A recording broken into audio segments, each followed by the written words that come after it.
So where do these Seagates take you to? A lot of places, really. I mean, but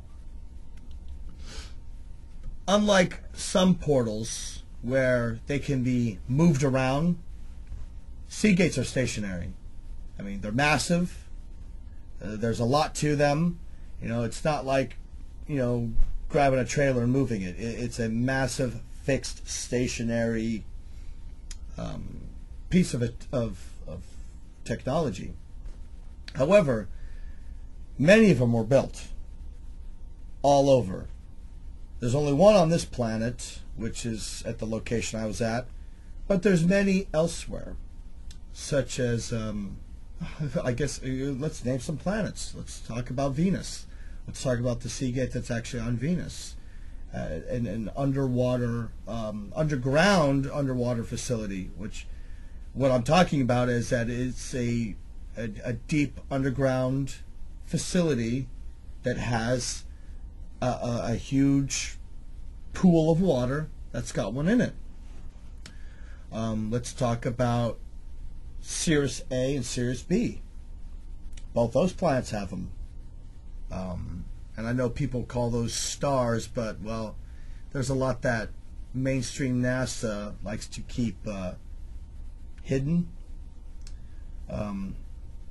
Titan, and I'm just naming a few that I remember off the top of my head. Titan actually holds a Seagate. I always butcher this name. Phobos? I think I'm saying that right. Phobos has one. And then there are many, and I was just talking about the solar system.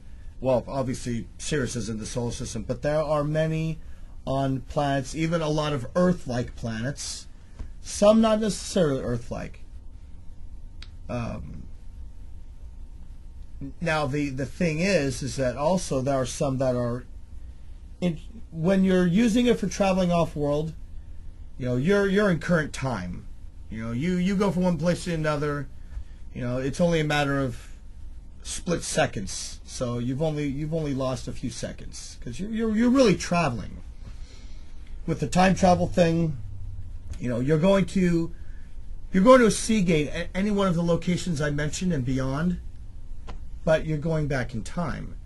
But the thing is too, they have there's a way where basically it's almost like the Seagate gets flipped. It doesn't actually flip, but they call it flipping the gate, because if you're going to time travel but you want to stay on Earth, it's almost as if, and I'm not a scientist, so I can't explain. I just know they call it flipping the gate, where you do like a U-turn. Imagine you go through, you're doing like a U-turn, you come back, and you're at a designated location somewhere in the past or somewhere in the future. Flipping the gate. And then there's the interdimensional. And that's where you're really talking about